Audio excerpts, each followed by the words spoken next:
இல்ல இப்போ ஜனனி ஜென்ம சௌக்கியானம்னு சொல்லி அந்த ஜாதகம் எழுதுங்க. அதுல வந்து முன்வினையின் கர்மாவை பொறுத்து இதை எழுதுகிறேங்கிறது தான் அர்த்தம். உண்மை. அப்போ பிராரப்த கர்மான்னு இருக்கு. சமஸ்கிருதத்துல 3 கர்மா சொல்றாங்க. சஞ்சித கர்மா, பிராரப்த கர்மா, ஆகாமிய கர்மான்னு.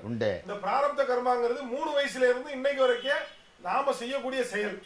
அப்போ நீங்க ஜாதகங்கிறது சஞ்சிதத்தை வச்சுதான் எழுதுறீங்க.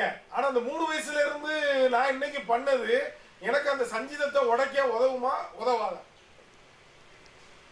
எதுவுமே உடைக்க முடியாது.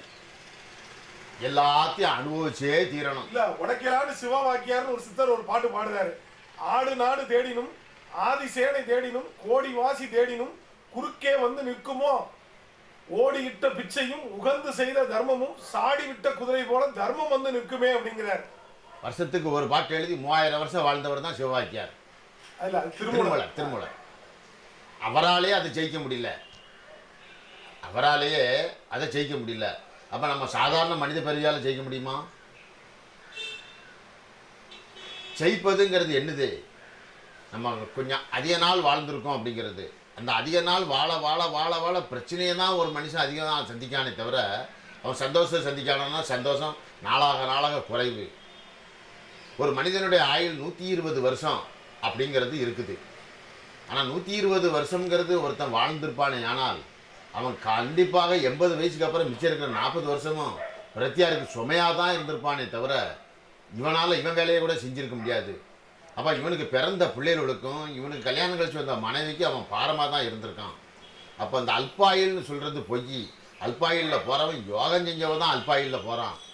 அதே நாள் இருக்கவன் முன் ஜென்மத்தில் செஞ்ச பாவத்துக்கு இந்த ஜென்மத்தில் இருந்து அனுபவிக்கான். அப்போ சித்தர்கள்லாம் 3000 வருஷம் இருந்தாங்க, 2000 வருஷம் இருந்தாங்க, 413 வருஷம் இருந்தாங்க, இப்படிலாம் ஒன்று வருஷம் போட்டு விட்டுருக்காங்க. அப்போ இவங்கெல்லாம் தனியாக போய் இருந்ததுனால யாருக்கும் தொந்தரவு இல்லை. இவங்க கூட்டு குடும்பத்தோடு இருந்திருப்பானே, ஆனால் இவங்களை தூக்கி தன்னால் ஒன்று கிடக்க ஒன்று பண்ணி தான் மாறத்தை உண்டு பண்ணியிருப்பாங்க. அதுக்கு இப்போ உள்ள காலத்தில் என்ன நடக்குது? ஜோதிடத்தை போய் கேட்காங்க, இவ்வளோ காலம் கழிஞ்சிட்டுது சந்தோஷமாக எப்போ போவார் அப்படின்னு. ஜோதிடர் அதுக்கு ஒரு பரிகாரம் சொல்றாரு.